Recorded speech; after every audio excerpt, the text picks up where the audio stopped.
5.5 foot का कद जो किसी तरह सीधा किया जा सके तो 6 फुट का हो जाए। लंबी लंबी लचकीली टांगें, पतली सी कमर, चौड़ा सीना, चेहरे पर चेचक के दाग, सरकश नाक, खूबसूरत आंखें, आंखों से झींपा झींपा सा तफक्कुर, बड़े बड़े बाल, जिस्म पर कमीज, मुड़ी हुई पतलून और हाथ में सिगरेट का टिन। ये थे साहिर लुधियानवी, उनके दोस्त और शायर कैफी आजमी की नज़र में। साहिर को करीब से जानने वाले उनके एक और दोस्त प्रकाश पंडित उनकी झलक कुछ इस तरीके से देते हैं। साहिर अभी अभी सोकर उठा है, प्राय 10-11 बजे से पहले वो कभी सोकर नहीं उठता और नियमानुसार अपने लंबे कद की जलेबी बनाए, लंबे लंबे पीछे को पलटने वाले बाल बिखराए, बड़ी बड़ी आंखों से किसी बिंदु पर टिकटिकी सी बांधे बैठा है। इस समय अपनी समाधि में वो किसी तरह का विघ्न सहन नहीं कर सकता, यहाँ तक कि अपनी प्यारी माँ जी का भी नहीं, जिनका वो बहुत आदर करता है। कि यकाएक साहिर पर एक दौरा सा पड़ता है और वो चिल्लाता है चाय, और सुबह की इस आवाज़ के बाद दिन भर और मौका मिले तो रात भर वो निरंतर बोले चला जाता है। मित्रों परिचितों का जमघटा उसके लिए देवी वरदान से कम नहीं। उन्हें वो सिगरेट पर सिगरेट पेश करता है। गला अधिक खराब न हो इसलिए खुद सिगरेट के 2 टुकड़े करके पीता है, लेकिन अक्सर दोनों टुकड़े एक साथ पी जाता है। चाय के प्याले उनके कंठ में उंडेलता है और इस बीच अपनी नज़मों गज़लों के अलावा दर्जनों दूसरे शायरों के सैकड़ों शेर दिलचस्प भूमिका के साथ सुनाता चला जाता है। एक बार पंजाब के एक शायर नरेश कुमार शाद को साहिर लुधियानवी का इंटरव्यू लेने का मौका मिला। जैसा कि रिवाज होता है, उन्होंने पहला सवाल दागा, आपकी पैदाइश कहाँ और कब हुई? साहिर ने जवाब दिया, ए शिद्दत पसंद नौजवान, ये तो बड़ा रवायती सवाल है। इस रवायत को आगे बढ़ाते हुए इसमें इतना इजाफा और कर लो, क्यों पैदा हुए? विभाजन के बाद साहिर पाकिस्तान चले गए। नामी फिल्म निर्देशक और उपन्यासकार ख्वाजा अहमद अब्बास ने उनके नाम इंडिया वीकली पत्रिका में एक खुला पत्र लिखा।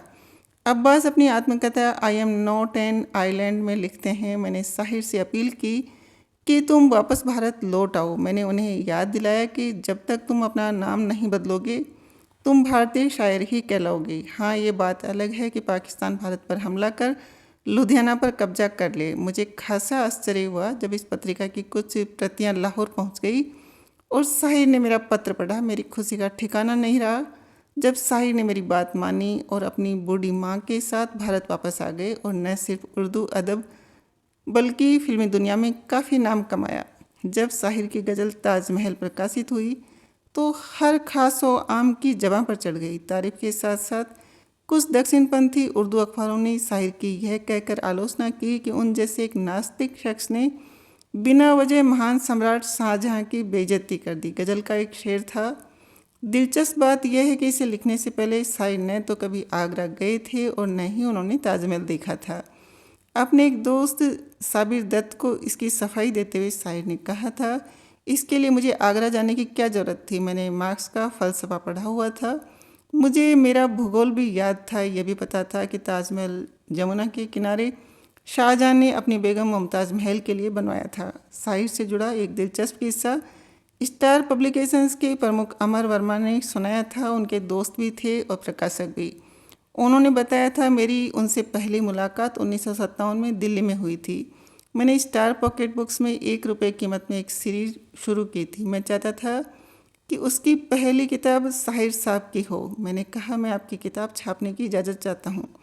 वो बोले, मेरी तलखियाँ करीब करीब दिल्ली के हर प्रकाशक ने छाप दी है बिना मेरी इजाज़त लिए हुए, आप भी छाप दीजिए। जब मैंने जोर दिया तो उन्होंने कहा कि आप मेरे फिल्मी गीतों का मजमुआ छाप दीजिए, गाता जाए बंजारा के नाम से। न भूलने वाली बात यह है कि कुछ वक्त बाद मैंने उन्हें बहुत झिझकते हुए रॉयल्टी के 62 रुपये 50 पैसे का चेक भेजा। तय हुआ था कि मैं उनकी किताब की 1000 प्रतियां छापूंगा और 6.25% की रॉयल्टी दूंगा। साहिर को इतनी छोटी रकम भेजते हुए मैं डर रहा था कि वो पता नहीं क्या सोचेंगे। साहिर का मेरे पास जवाब आया, आप इसे मामूली रकम मानते हैं, ज़िंदगी में पहली बार किसी ने मुझे रॉयल्टी दी है। इस चेक को तो मैं ज़िंदगी भर भूल नहीं पाऊंगा। इतने बड़े शायर होने के बावजूद जरा सी बात पर उकता जाना, घबरा जाना या शर्मा जाना साहिर का स्वभाव था। उन पर किताब लिखने वाले अक्सर मनवानी ने बताया था कि एक ज़माने में छात्र नेता रहे। साहिर लुधियानवी बड़े जमघट को देखकर कभी उत्साहित नहीं होते थे। माइक्रोफोन के नज़दीक जाते ही उनकी जुबान जैसे सिर जाती थी। सुनने वालों का एक वर्ग फरमाइश करता था कि वो ताजमहल सुनाए, तो दूसरी तरफ से फनकार सुनाने की आवाज़ आती थी। दोनों फरमाइशों के बीच वो अक्सर भूल जाते थे कि उन्होंने वहाँ सुनाने के लिए कौन सी नज़्म चुनी है।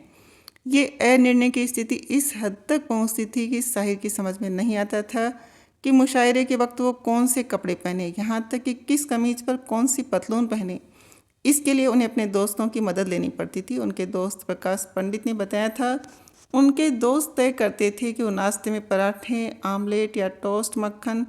साहिर की इन्हीं आदतों के कारण कभी कभी हम दोनों में ठन भी जाती थी।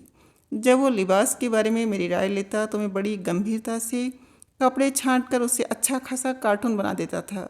नाश्ता तो मैंने उसे कई बार आइसक्रीम तक का करवाया, लेकिन धीरे धीरे मुझे लगने लगा कि वो मजाक नहीं, दया का पात्र है। ये आदतें उसने खुद नहीं पाली। इसकी तह में काम करती वो परिस्थितियां जिनमें उसने आंखें खोली, परवान चढ़ा और जो अपने समस्त गुणों अवगुणों के साथ उसके व्यक्तित्व का अंग बन गई। बम्बई के उनके शुरू के दिनों में जब उन्हें कोई काम नहीं मिला तो उनके दोस्त मोहन सहगल ने उन्हें बताया कि मशहूर संगीतकार एस.डी. बर्मन एक गीतकार की तलाश में हैं। उस समय बर्मन ने खार में ग्रीन होटल में एक कमरा ले रखा था। उसके बाहर प्लीज डू नॉट डिस्टर्ब का साइन लगा हुआ था। इसके बावजूद साहिर सीधे बर्मन के कमरे में घुस गए और अपना परिचय कराया। एस.डी. बर्मन चूंकि बंगाली थे, इसलिए उर्दू साहित्य में साहिर के कद के बारे में कोई जानकारी नहीं थी। इसके बावजूद उन्होंने साहिर को एक धुन दी, फिल्म की सिचुएशन समझाई और एक गीत लिखने के लिए दिया। साहिर ने बर्मन से वो धुन एक बार फिर से सुनाने के लिए कहा। जैसे ही बर्मन ने उसे हारमोनियम पर बजाना शुरू किया, साहिर ने लिखा, ठंडी हवाएं लहरा के आए, रुत है जवां तुम हो यहाँ कैसे भुलाएं। लता मंगेशकर के गाए इस गीत ने बर्मन साहिर जोड़ी की नींव रखी, जो कई सालों तक चली। गुरुदत्त की फिल्म प्यासा के गीत और संगीत दोनों ने उस समय पूरे भारत में खलबली मचा दी।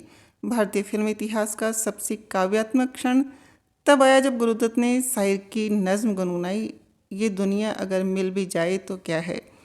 फिल्म इंडस्ट्री में हमेशा से ही संगीतकारों को गीतकारों की तुलना में ज़्यादा अहमियत मिलती आई है। बर्मन और साहिर दोनों का मानना था कि प्यासा की सफलता के वो हकदार हैं।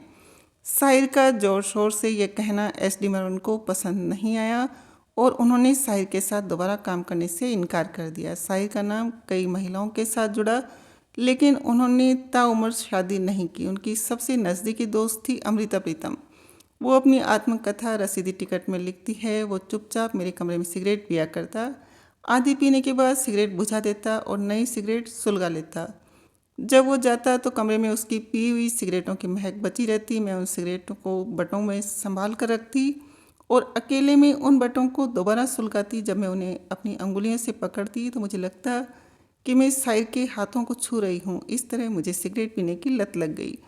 पार्श्व गायिका सुधा मल्होत्रा का नाम भी साहिर के साथ जोड़ा गया, लेकिन कुछ लोगों का मानना है कि ये साहिर का एक तरफा प्यार था। अक्षय मनवानी ने बताया था कि सुधा ने मुझे बताया, शायद साहिर को मेरी आवाज़ अच्छी लगती थी। वो मुझसे मोहित ज़रूर थे। उन्होंने मुझे गाने के लिए लगातार अच्छे गाने दिए। रोज़ सुबह मेरे पास उनका फ़ोन आता था। मेरे चाचा मुझे चिढ़ाया करते थे, तेरी मॉर्निंग अलार्म का फ़ोन आ गया। लेकिन ये गलत है कि मेरा उनसे कोई रोमांस चल रहा था। वो मुझसे उम्र में काफ़ी बड़े थे। लेकिन कहा यह जाता था कि फिल्म गुमराह में साहिर का लिखा महेंद्र कपूर का गाया गाना चलो एक बार फिर से अजनबी बन जाएं वास्तव में सुधा मल्होत्रा के लिए लिखा गया था। लेकिन सच बात यह थी कि यह नज़्म साहिर की सुधा से मुलाकात से कहीं पहले उनके काव्य संग्रह तलखियाँ में खूबसूरत मोड़ के नाम से प्रकाशित हो चुकी थी। 1960 में अपनी शादी के बाद सुधा ने हिंदी फिल्मों के लिए कोई गाना नहीं गाया। उनकी साहिर से फिर कभी मुलाकात भी नहीं हुई। साहिर का लिखा एक गीत जिसे सुधा मल्होत्रा ने गाया उन दोनों के संबंधों को शायद सही ढंग से रेखांकित करता है। साहिर को लिफ्ट इस्तेमाल करने से डर लगता था। जब भी यश चोपड़ा उन्हें किसी संगीतकार के साथ काम करने की सलाह देते तो वो संगीतकार की योग्यता उसके घर के पते से मापते थे। अरे नहीं नहीं, वो 11वीं मंजिल पर रहता है, जाने दीजिए, छोड़िए, इसको लीजिए, ये ग्राउंड फ्लोर पर रहता है। मज़े की बात है कि यश चोपड़ा साहिर की बात सुना करते थे। लिफ्ट की तरह साहिर को जहाज़ पर उड़ने से भी डर लगता था। वो हर जगह कार से जाते थे। उनके पीछे एक कार और चला करती थी, कहीं जिस कार में वो सफ़र कर रहे हों वो ख़राब न हो जाए। एक बार वो कार से लुधियाना जा रहे थे। मशहूर उपन्यासकार कृष्णचंद्र भी उनके साथ थे। शिवपुरी के पास डाकू मान सिंह ने उनकी कार को रोककर उसमें सवार सभी लोगों को बंधक बना लिया। जब साहिर ने उन्हें बताया कि उन्होंने ही डाकुओं के जीवन पर बनी फिल्म मुझे जीने दो के गाने लिखे थे तो उन्होंने उन्हें इज्जत से जाने दिया।